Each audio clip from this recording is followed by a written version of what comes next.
Hello बच्चों, मेरा नाम मोहम्मद सोहेल सिद्दीकी।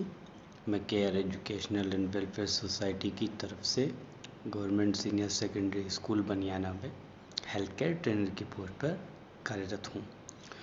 और आज हम पढ़ेंगे 10वीं क्लास का 3rd यूनिट का फर्स्ट चैप्टर, जिसका नाम है सूक्ष्म जीवों को समझना। जो सूक्ष्म जीव होते हैं वो हमारे शरीर में किस तरह से बीमारी पैदा करते हैं उसके बारे में हम पढ़ेंगे। जैसे कि सूक्ष्म जीव बैक्टीरिया, वायरस, कवक, फंगस, इन सब के बारे में हम आज गहनता से अध्ययन करेंगे। तो सबसे पहले देखते हैं कि सूक्ष्म जीव क्या होता है।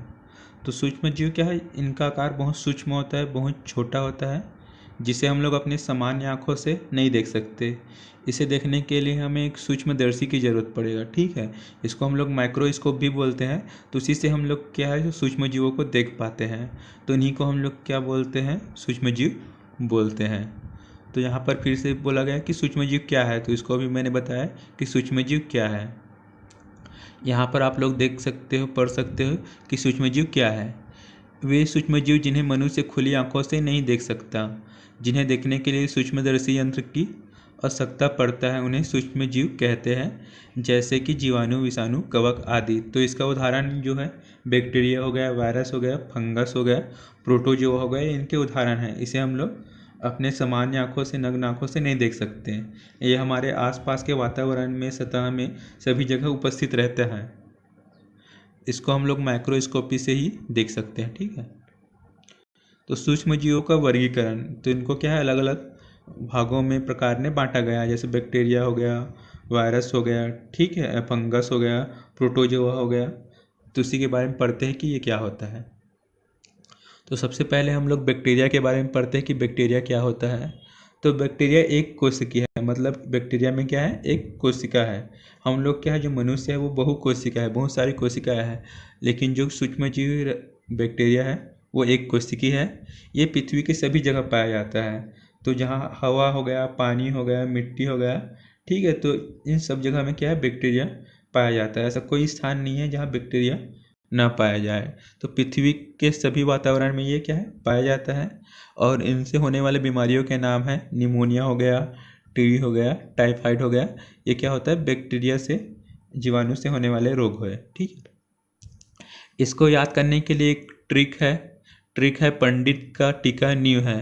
तो इससे पा से प्लेग हो गया, ठीक है, डी से डिप्थीरिया, और ता से टाइफाइड, का से काली खांसी, टी से टिटनेस या टीबी, दोनों में से एक को हम लोग लिख सकते हैं। का से कोढ़ हो गया, जिसे कुष्ठ रोग भी बोलते हैं हम लोग, और न्यू से निमोनिया, और है से हैजा। तो ये क्या होता है, जीवाणु या बैक्टीरिया से होने वाले बीमारियों का नाम है।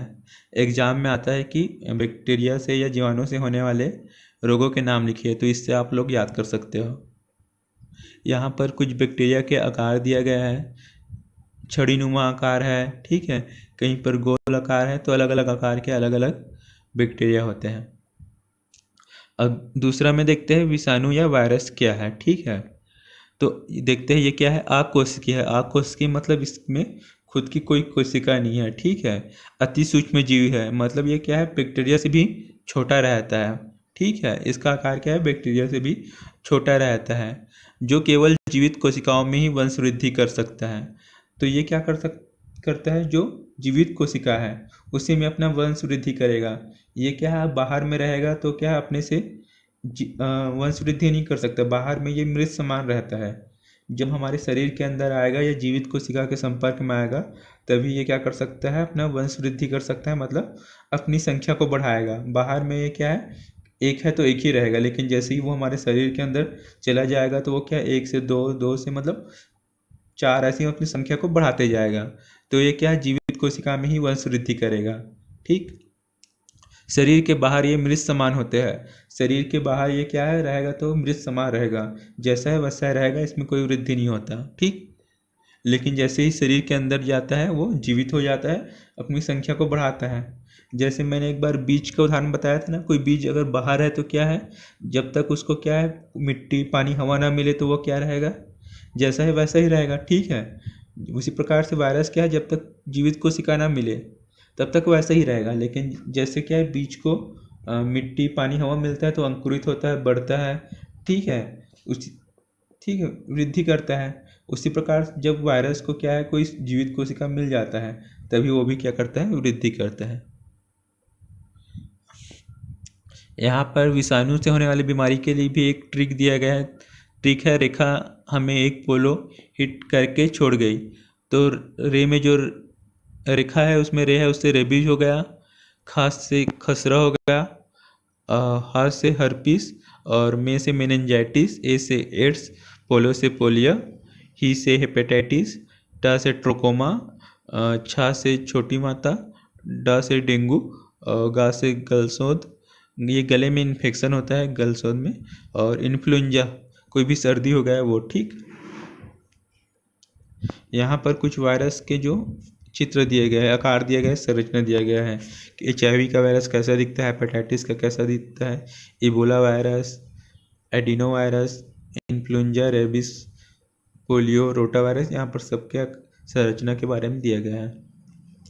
बैक्टीरिया और वायरस में क्या अंतर है, तो ये भी एग्जाम में कई बार पूछा जाता है कि बैक्टीरिया और वायरस में क्या अंतर है, जीवाणु और विषाणु में क्या अंतर है। तो बैक्टीरिया और वायरस में अंतर, बैक्टीरिया का आकार वायरस से बड़ा होता है और वायरस का आकार छोटा होता है। तो पहला अंतर क्या है, बैक्टीरिया का आकार बड़ा होता है, वायरस का आकार छोटा होता है। दूसरा अंतर है, बैक्टीरिया अपने से प्रजनन कर सकता है, अपने से वृद्धि कर सकता है, शरीर के अंदर भी और बाहर भी, ठीक है। लेकिन जो वायरस है वो क्या है, बाहर मृत अवस्था में रहता है तो अपने से वो वृद्धि नहीं कर पाएगा, लेकिन शरीर के अंदर वो क्या है, अपने से वृद्धि कर सकता है। तो दूसरा अंतर क्या है, बैक्टीरिया अपने से क्या है, वृद्धि कर सकता है, वायरस अपने से वृद्धि हर स्थिति में नहीं कर सकता। तीसरा, बैक्टीरिया एक कोशिकीय जीव है। तो बैक्टीरिया में क्या है, एक कोशिका है, कोशिकीय जीव है, ठीक है। वायरस में कोशिका नहीं है, ठीक है, अकोशिकीय जीव है, ठीक। तो वायरस में खुद का कोशिका नहीं होता, ठीक है। चौथा है, बैक्टीरिया सुषुप्त अवस्था में नहीं रह सकता, वायरस सुषुप्त अवस्था में रह सकता है। बैक्टीरिया क्या है, निर्जीव अवस्था में, सुषुप्त अवस्था में बाहर नहीं रह सकता, बाहर भी वो क्या रहता है, जीवित ही रहेगा। वायरस क्या है, मृत अवस्था में रह सकता है लंबे समय तक।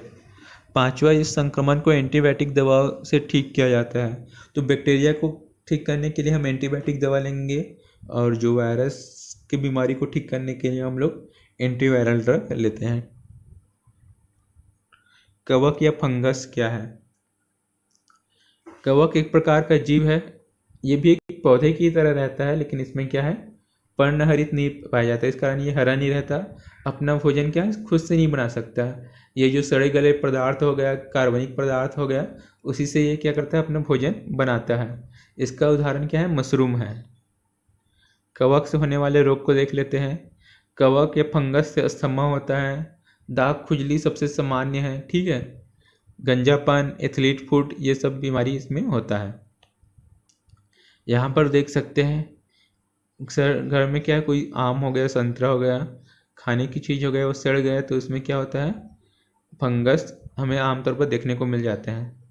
ब्रेड हो गया, इसमें फफूंदी देखने को मिल जाता है नमी हवा में रहने पर। ये दाग खुजली भी हमें क्या है, देखने को मिलता है इसमें। परजीवी या प्रोटोजोआ क्या है, तो परजीवी या प्रोटोजोआ इसको बोलते हैं जो अपना आहार या भोजन खुद से नहीं बना पाता, यही दूसरे जीवों पर निर्भर रहता है। तो ये कि परजीवी हमारे शरीर में चले जाता है और हमारे आहार का, भोजन का उपयोग करता है, ठीक है। जैसे कि फीता कृमि हो गया, मलेरिया में जो प्लाज्मोडियम हो गया, वो हमारे शरीर में चला आता है, प्रवेश कर लेता है, और हमारे ही क्या है, पोषक तत्वों को, आहार का वो उपयोग कर अपना वृद्धि करने लगता है, अपनी संख्या को बढ़ाने लगता है। तो प्रोटोजोआ से होने वाले कुछ रोग यहाँ पर दिया है, पारिया हो गया, मलेरिया हो गया, ठीक है। ये सब क्या है, इसके उदाहरण है। पेचिस,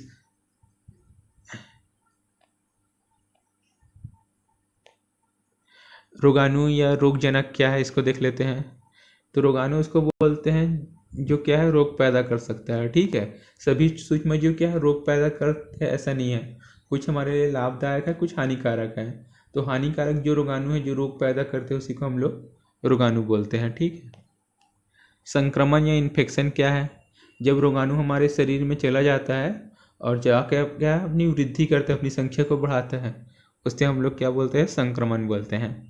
रोग क्या है? अब वो क्या है? रोगाणु हमारे शरीर में चला गया है, संक्रमण हो गया है, अपनी संख्या को बढ़ा रहा है, उसके कारण हमारी कोशिकाओं को नुकसान हो रहा है। ठीक है, उसके कारण हमारा शरीर को नुकसान हो रहा है, जो हमारे महत्वपूर्ण कार्य है अच्छे से हम ठीक से कार्य नहीं कर पा रहे हैं, उस स्थिति को हम लोग रोग बोलते हैं। रोगाणु शरीर में कैसे अंदर जाते हैं उसके बारे में देखते हैं। कोई भी बीमारी का जो रोगाणु है वो हमारे शरीर में कैसे जाता है? तो पहला है श्वसन मार्ग, दूसरा है पाचन मार्ग, तीसरा है मूत्र मार्ग, चौथा है त्वचा मार्ग।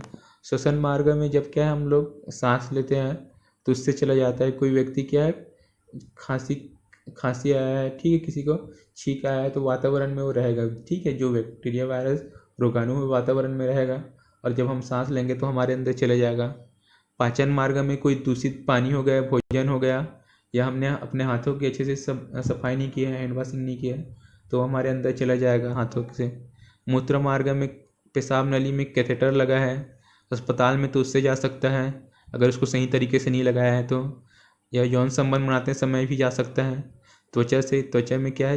कट गया है, छिल गया है, या ऑपरेशन करने के लिए काटा गया है त्वचा को, तो उस समय ये क्या है? रोगाणु हमारे शरीर में प्रवेश कर सकता है। तो आज के लिए इतना ही। अगले पार्ट में हम लोग देखेंगे कुछ सामान्य बीमारी है वो कैसे होता है, उसके लक्षण क्या होता है।